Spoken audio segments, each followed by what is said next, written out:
اب میں آپ کو ذرا اس جو انسانوں میں سے انسان دشمنی کا جن کا سب سے بڑا رول ہے، میں ان کی 2000 سالہ تاریخ کا آپ کے سامنے نقشہ رکھنا چاہتا ہوں۔ ان 1400 سال کا تو میں نے صرف 4 آپ کو پوائنٹس بتائے۔ موسیٰ سے عیسیٰ تک 1400 برس علیہ السلام، 2 مرتبہ عروج، 2 مرتبہ زوال، اشیریوں کے ہاتھوں پٹوائی، بابلیوں کے ہاتھوں پٹانا، گریکس کے ہاتھوں مرمت، رومنز کے ہاتھوں مرمت۔ یہ جو 2000 سال ہے، کیونکہ اب تو ظاہر بات ہے 21ویں صدی شروع ہو گئی، 20 صدیاں حضرت مسیح کو پوری ہو گئی۔ پہلی بات نوٹ کیجئے، حضرت مسیح کی پیدائش ہے سن 1 قبل مسیح۔ یہ نقطہ آپ نے کبھی سنا ہے یا نہیں؟ جب ملینیم کا سلسلہ شروع ہوا تھا پچھلے سال، تو میں نے بیان کر دیا تھا کہ ایک عجیب حساب کے اندر انہوں نے غلطی کی ہوئی ہے۔ حضرت مسیح کی پیدائش ہوئی 25 دسمبر کو، سن انہوں نے شروع کر دیا، جو اس کے بعد جنوری آئی تو پہلا سال شروع ہو گیا۔ اگر جنوری سے پہلا سال شروع ہوا تو یہ 6 دن جو ہے تو اس کے پچھلے سال میں تھے، لہذا کہا جائے گا کہ Jesus Christ was born 1 year before Christ, BC۔ تو 1 قبل مسیح میں حضرت مسیح کی پیدائش ہوئی۔ یہ آخری اسرائیلی نبی اور رسول۔ یہودی علماء کی مخالفت، دشمنی، سولی پر چڑھوا دینا میں بیان کر چکا ہوں۔ سن 33 عیسوی میں، جبکہ حضرت مسیح کی عمر 33 برس تھی، اللہ تعالیٰ نے انہیں زندہ آسمان پر اٹھا لیا، لیکن یہودیوں نے اپنے خیال کے مطابق انہیں سولی پر چڑھوا دیا، ان کی موت واقع ہو گئی۔ اگرچہ اس کے بعد یہ اختلاف ہے ان میں، یہودی کہتے ہیں وہ سولی پر چڑھ گیا، ختم ہوا، مر گیا۔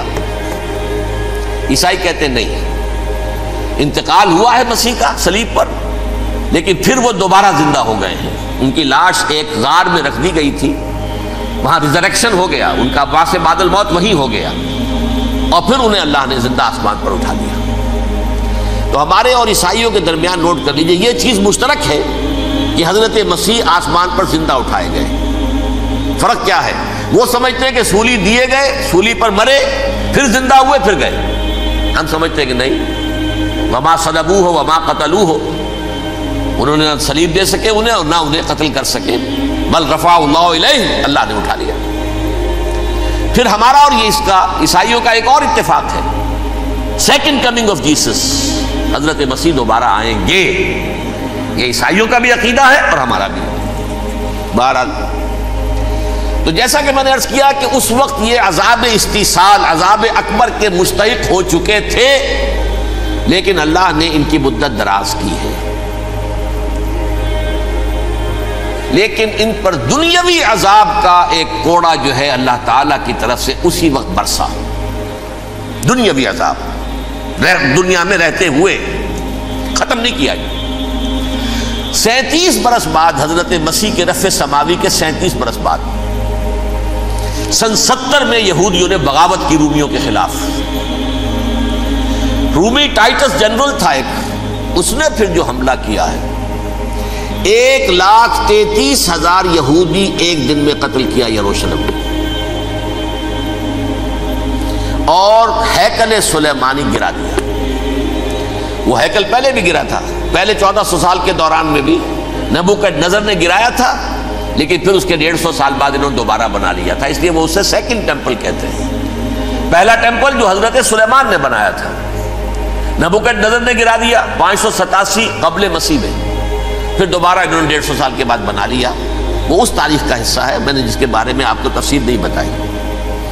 اس میں یہ ہوا سن 70 میں وہ گرا دیا گیا، وہ آج تک گرا پڑا ہوا ہے۔ نمبر 2، یہ کہہ دیا گیا کہ یہودیوں اس ارض فلسطین سے نکل جاؤ، تم یہاں نہیں رہ سکتے اب۔ لہذا جس کا جہاں سینگ سمایا چلا گیا، یورپ میں چلے گئے، ایشیا میں آ گئے، عرب میں آ گئے، یہ 3 قبیلے جو رات بھی میں نے عرض کیا تھا، بنو قینقاع، بنو نذیر اور بنو قریظہ، یہ وہاں سے آ کے مدینے میں آباد ہو گئے۔ جس کا جہاں سینگ سمایا، افریقہ میں، ہندوستان میں، جہاں چلے گئے۔ ڈایاسپورا اسے کہتے ہیں، وہ آپ نوٹ کر لیجیے اس لفظ ڈایاسپورا، ہمارا دور انتشار، جبکہ ہمیں ہماری اصل سرزمین تو فلسطین ہے، حضرت ابراہیم کا مسکن، حضرت اسحاق حضرت یعقوب کا مسکن فلسطین، یہ ہے ہماری اصل جاگیر، یہ تو ہماری جدی پشتی جاگیر ہے، لیکن یہاں سے نکال دیے گئے سن 70 عیسوی میں، اور وہاں سے لے کے 1917 تک ان کا ڈایاسپورا جاری رہا۔ یہ دور انتشار ہے۔ اس دور انتشار کے چند حصے ہیں جس کو میں چاہتا ہوں کہ آپ علیحدہ علیحدہ سمجھ لیں۔ دور انتشار کا جو پہلا جو ہے تقریباً 300 برس، رومی حکمران تھے، وہ یہودیوں کے بھی دشمن تھے اور عیسائیوں کے بھی دشمن تھے، عیسائی اور یہودی ایک دوسرے کے بھی دشمن تھے، لیکن رومی سمجھتے تھے کہ یہ ایک ہی تھیلی کے چٹے بٹے ہیں۔ رومیوں کے نزدیک عیسائی بھی یہودیوں ہی کا ایک فرقہ تھے، کوئی علیحدہ مذہب تو تھا ہی نہیں، لہذا رومی جو ہیں رومنز وہ ان دونوں کو ستاتے تھے، مارتے تھے، اور یہ آپس میں لڑتے تھے، یہودی عیسائیوں کو مارتے تھے، عیسائی یہودیوں کو مارتے تھے۔ یہ ہے 300 برس تک کی تاریخ۔ سن 300 عیسوی میں کیا ہوا؟ ایک معجزہ ہو گیا۔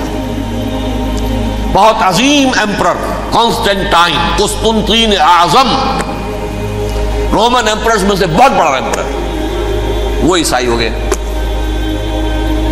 اب تو معاملہ بالکل تلپٹ ہو گیا، پوری سلطنت عیسائی ہو گئی۔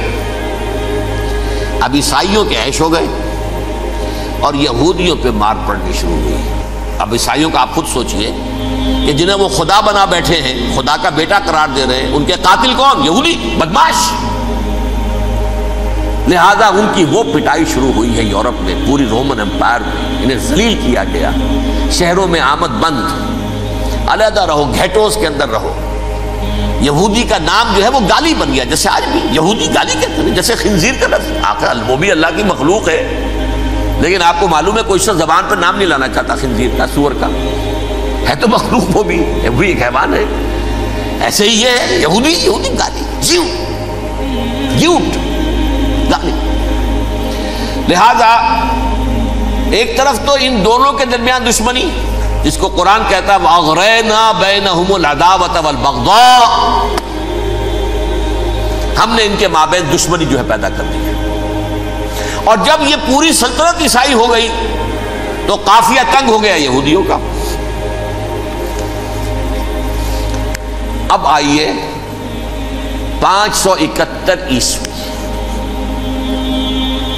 یعنی جبکہ ڈایاسپورا کو کتنا عرصہ ہو چکا تھا؟ 500 برس۔ سن 70 سے شروع ہوا ڈایاسپورا، جب ٹائٹس نے گرایا ہے ہیکل کو اور نکال باہر کیا انہیں فلسطین سے، بھاگ جاؤ یہاں ایک یہودی بھی نہیں رہے گا، فلسطین سے نکال دیے گئے۔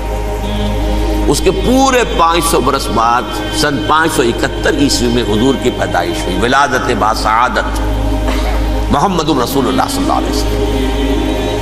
610 میں آپ پر وحی کا آغاز ہوا، لیکن حضور کے ساتھ ان کا معاملہ کیا رہا؟ اول تو جبکہ حضور ابھی مکے ہی میں تھے، یہودیوں نے ریشہ دوانیاں شروع کر دی حضور کے خلاف۔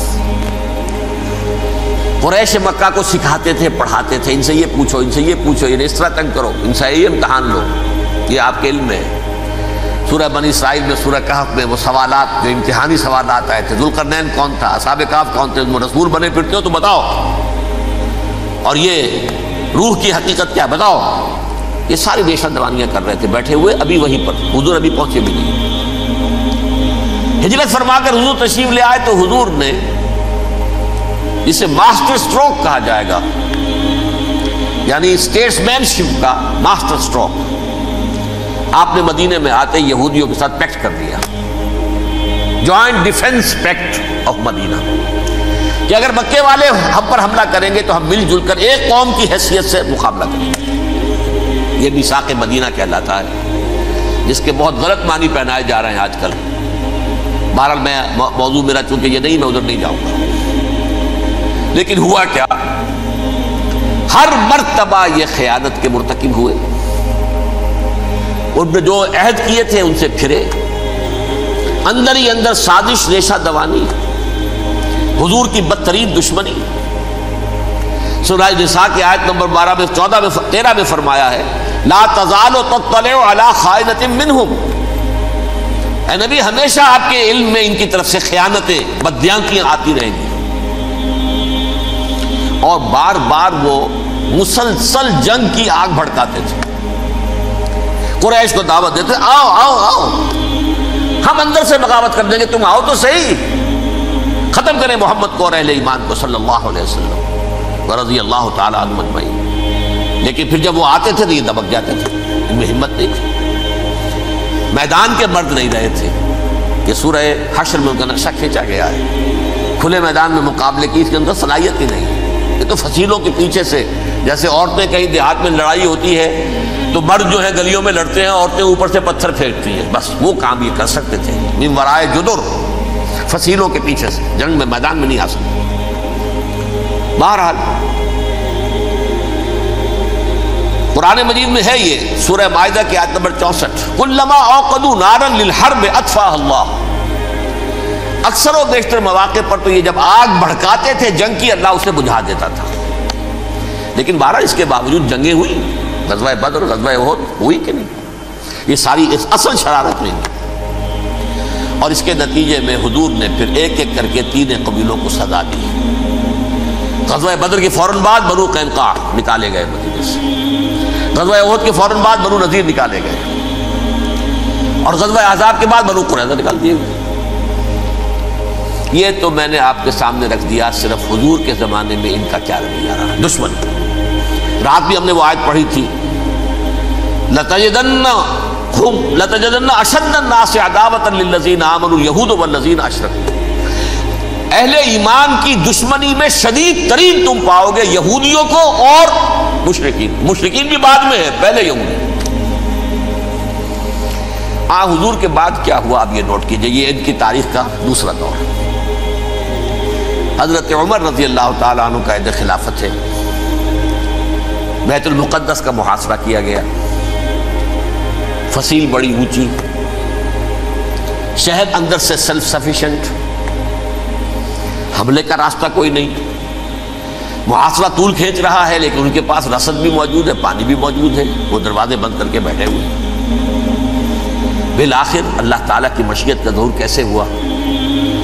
ان کے کچھ علماء آئے فصیل پر، کہا دیکھو مسلمانوں، تم قیامت تک بھی یہاں پڑے رہو گے محاصرہ کر کے، ہمارا یہ شہر فتح نہیں ہوگا.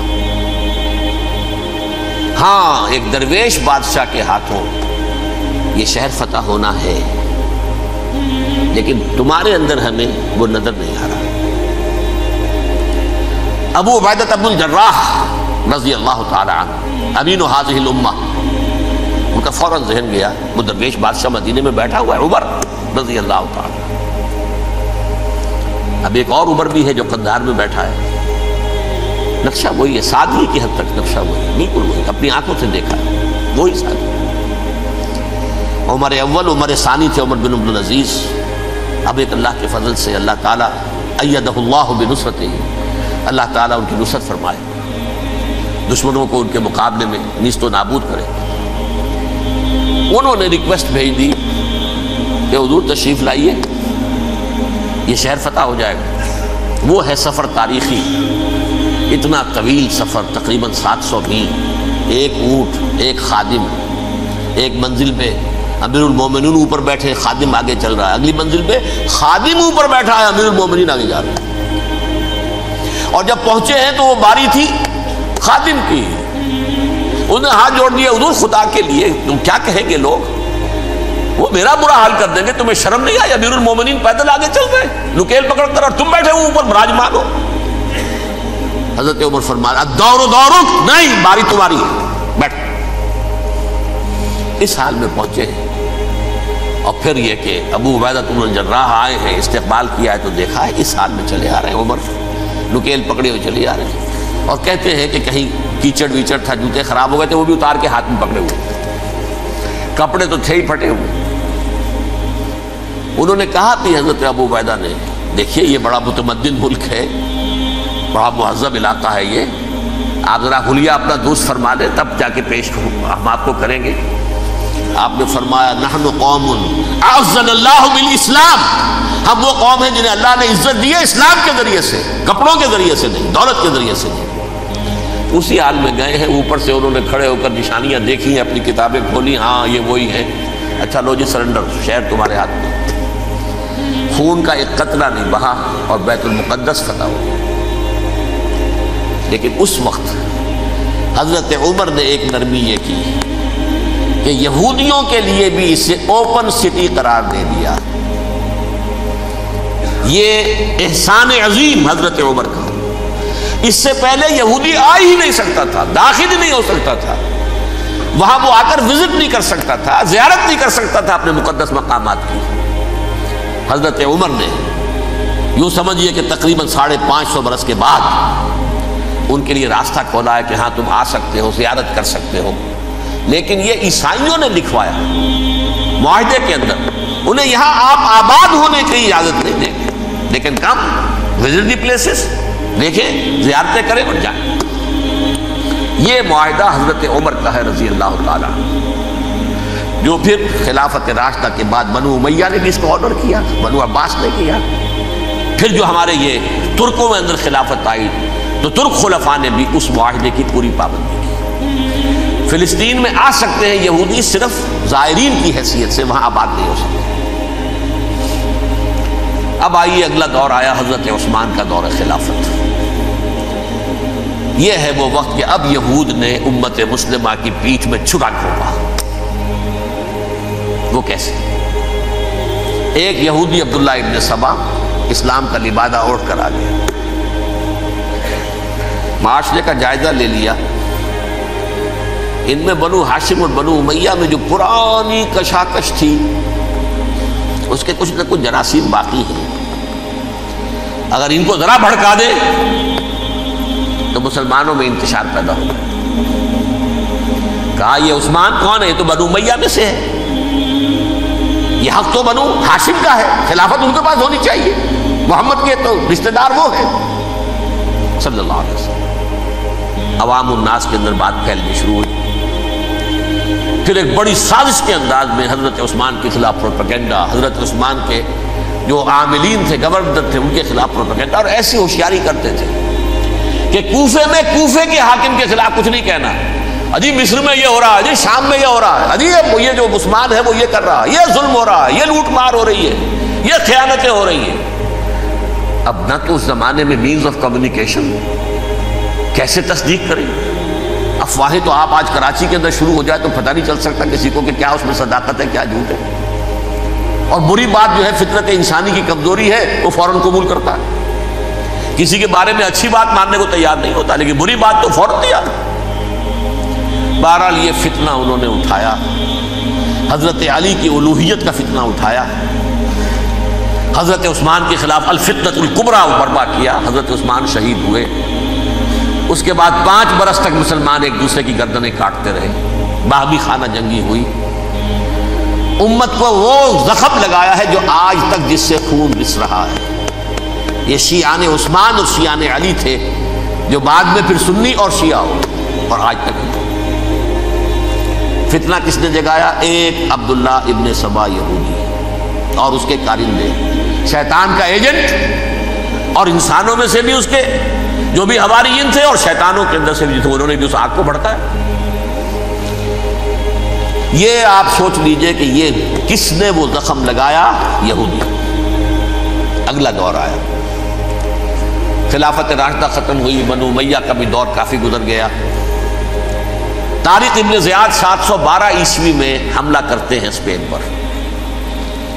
اسپین اس وقت عیسائیت کا بہت بڑا گڑھ، بڑے کٹر ترین عیسائی جو ہے وہ اسپین میں تھے، لہذا یہودیوں کی وہاں بہت پٹائی ہوتی تھی، میں بتا چکا ہوں، دشمنی تھی ان کی تو چلی آ رہی تھی عیسائیوں کے ہاتھوں یہودیوں کی۔ وہ تو سن 300 عیسوی سے ایمپرر کانسٹنٹائن کے بعد سے شروع ہو گئی تھی۔ اس حوالے سے یہودیوں نے اس وقت چالاکی یہ برتی، کچھ راستے واسطے بتائے، کچھ مدد کی طارق ابن زیاد کی۔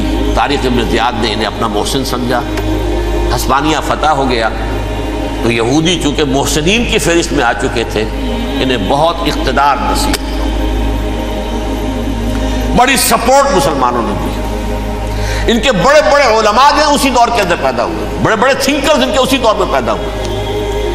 بن گوریون جو کہ ایک وزیر اعظم تھا اسرائیل کا, اس نے یہ لکھا ہے اپنی کتاب میں, Muslim Spain was the golden era of our diaspora. وہ ڈائسپورا جو 70 عیسوی سے شروع ہوا تھا اور 1917 عیسوی تک جاری رہا ہے, اس میں سے گولڈن ایرا ہمارا جو تھا وہ مسلم اسپین تھا. ہسپانیہ میں بیٹھ کر ہم عیش کیے, لیکن وہاں سے انہوں نے اور جو کچھ کیا, یہ تو داستان کے بہت سے گوشے ہیں, لیکن میں جس اسٹریٹ لائن میں چل رہا ہوں اس کے اعتبار سے ایک بات سمجھ لی, وہاں بیٹھ کر انہوں نے اب عیسائیت کی پیٹھ میں چھرا گھونپا, پروٹیسٹنٹ مذہب پیدا کیا, تقسیم کر دیا. جیسے شیعہ سنی کی تقسیم, عبداللہ ابن سبا, رومن کیتھولک اور پروٹیسٹنٹ کی تقسیم, یہودی علماء. ہوتا کیا تھا, ہسپانیہ کی یونیورسٹیاں ہیں, کارڈووا میں ہے, ٹولیڈو میں ہے, گریناڈا میں ہے, غرناطہ, قرطبہ, تولیتلا, اور وہاں آتے تھے لوگ. فرانس سے چلے آ رہے ہیں نوجوان پڑھنے کے لیے, جرمنی سے چلے آ رہے ہیں, اٹلی سے چلے آ رہے ہیں. 3 ہی ملک قریب ترین پڑھتے ہیں سینٹرل جو یورپ کے ہیں.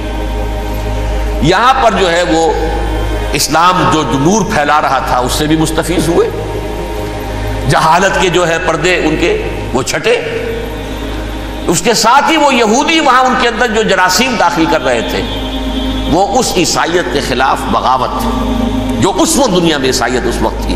پوپ کا راج تھا دنیا میں اس وقت. یورپ میں جو عیسائیت تھی اس میں ایک طرف بادشاہ تھے, لیکن بادشاہوں کی حیثیت وہاں پر یوں سمجھ لیجئے کٹ پتلیوں کی تھی, اصل قوت پوپ کے ہاتھ میں تھی. اور پوپ کو انہوں نے جیسے قرآن میں کہا اتخذوا احبارهم ورهبانهم اربابا من دون اللہ, کیونکہ سینٹ پال نے شریعت موسوی ساقط کر دی تھی تو اب شریعت تھی ہی نہیں. پوپ کو اختیار تھا جس چیز کو چاہے حلال قرار دے دے, جس چیز کو چاہے حرام قرار دے دے.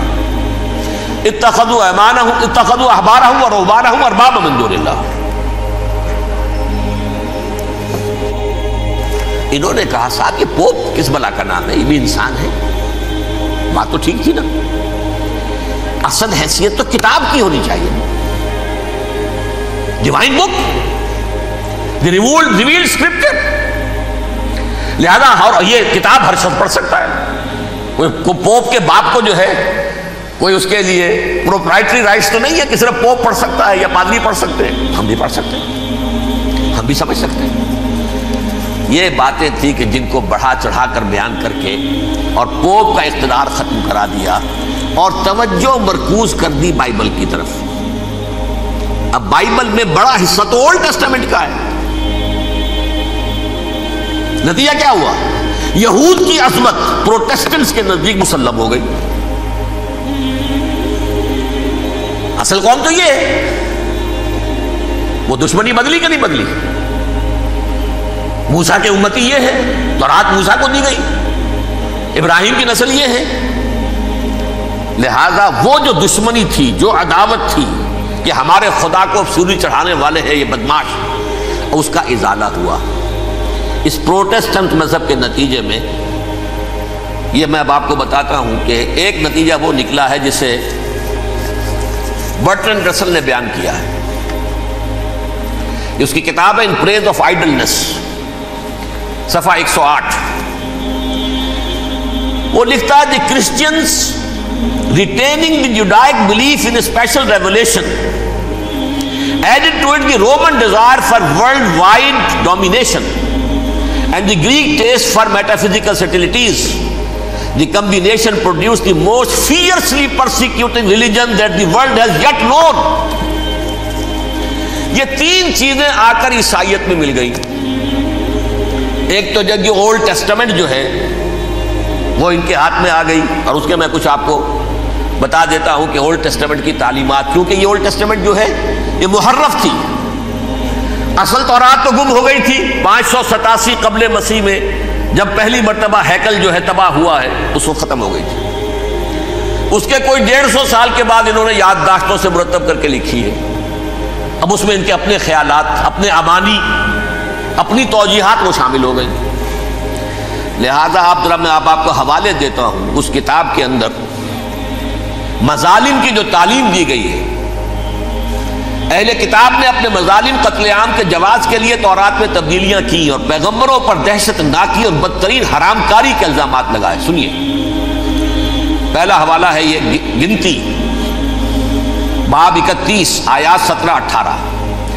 اس لیے ان بچوں میں جتنے لڑکے ہیں سب کو مار ڈالو، اور جتنی عورتیں مرد کا منہ دیکھ چکی ہیں ان کو بھی قتل کر ڈالو، لیکن ان لڑکیوں کو جو مرد سے واقف نہیں اور اچھوتی ہیں اپنے لیے زندہ رکھو۔ یہ کسی اللہ کی کتاب کا یہ جملہ ہو سکتا ہے؟ کسی ریویل بک کا؟ اور سنیے، یہ ہے استثناء ڈیٹرانومی باب 20 آیت 16-18۔ پر ان قوموں کے شہروں میں جن کو خداوند تیرا خدا میراث کے طور پر تجھ کو دیتا ہے، کسی ذی نفس کو جیتا نہ بچا رکھنا، جیسا خداوند تیرے خدا نے تجھ کو حکم دیا بالکل نیست کر دینا۔ مرد، عورتیں، بچے، بوڑھے سب ختم۔ یہ کتاب مقدس ہے۔ اور سنیے، سموئیل باب 27 آیت نمبر 9۔ اور داؤد نے اس سرزمین کو تباہ کر ڈالا اور عورت مرد کسی کو جیتا نہ چھوڑا۔ نمبر 4، ان سب آباد شہروں کو ماں، عورتوں اور بچوں کے بالکل نابود کر ڈالا۔ کتاب استثناء باب 3 آیت 6۔ یہ ہے جو کہہ رہا ہے برٹرنڈ رسل، کرسچینٹی میں آ کر یہ تین چیزیں شامل ہو گئی۔ ایک تو یہ باربیرین یہ تعلیم جو ہے، اور یہ مذہب کے نام پہ تعلیم، یہ کتاب مقدس کی تعلیم۔ نمبر 2، رومنز کے اندر جو ایک تمنا تھی ورلڈ ڈومینیشن کی، وہ عیسائیت کے اندر آ گئی، اس لیے کہ پوری رومن امپائر جو ہے عیسائی ہو گئی، تو اسے وراثت کے اندر ورلڈ ڈومینیشن کی جو ایک تمنا تھی وہ مل گئی۔ اور پھر یہ کہ انہوں نے جو توہمات تھے یونانیوں کے، ان کو بھی اپنے ہاں مختلف شکلوں کے اندر جمع کر لیا۔ ان تین چیزوں کا the combination produced the most fiercely persecuting religion that the world has yet known. اس کے نتیجے میں دنیا میں تاریخ انسانیت کے اندر جو بدترین خوخار ترین مذہب ہو سکتا ہے، وہ شکل عیسائیت نے اختیار کی۔ اور اس کا مظہر عتم کیا تھا؟ نوٹ کیجیے، صلیبی جنگیں۔ ایک بات ٹائم ٹیبل کے اعتبار سے نوٹ کر لیجئے گا، فرسٹ ملینیم ختم ہوا، سیکنڈ شروع ہوا۔ ان کے 1000 سال ختم ہوئے تو 11ویں صدی میں سیکنڈ ملینیم شروع ہوا، تو پہلی صلیبی جنگیں ہوئی، لاکھوں مسلمان قتل کیے۔ صرف یروشلم کے اندر اتنا خون بہایا ہے کہ خود ان کے ہسٹورینز لکھتے ہیں کہ جب ان صلیبیوں نے جب گھوڑوں کے ساتھ وہ چل رہے تھے گلیوں میں، تو ان کے گھوڑوں کے گھٹنوں تک خون کی ندی بہ رہی تھی۔ جہاں سے گزرے ختم کرتے چلے گئے، آبادیاں کی آبادیاں ختم کر دی۔ اگرچہ اس کروسیڈ میں گیہوں کے ساتھ گھن بھی پسا، یہودی بھی بہت مارے گئے۔ یہ فرانس سے، جرمنی سے جب یہ کروسیڈرز آ رہے تھے، 3000 میل کا سفر طے کر کے آئے تھے۔ سوچئے تو صحیح، اربن ثانی پوپ جو تھا، آگ لگا دی تھی اس نے پورے یورپ کے اندر، شرم سے ڈوب مرو، تمہارے مقدس علاقے مسلمانوں کے ہاتھ میں، انفیڈلز، یہ کافر، یہ مرتد، یہ ملحد۔ مسیح جہاں پیدا ہوا، مسیح کو جہاں سولی دی گئی، وہ کہاں ہے؟ ان کے ہاتھ میں۔ وہ آگ لگائی ہے، 3000 میل کا فاصلہ طے کر کے یہ قوم آئی ہے، اور جو تباہی مچائی ہے تاریخ انسانی میں، ایسی بربریت کی کوئی مثال۔ اور یہ ان کے اپنے ہسٹورینز لکھتے ہیں، شرم کے مارے ایسے محسوس ہوتا ہے جیسے ان کی گردنیں جھکی جا رہی ہیں۔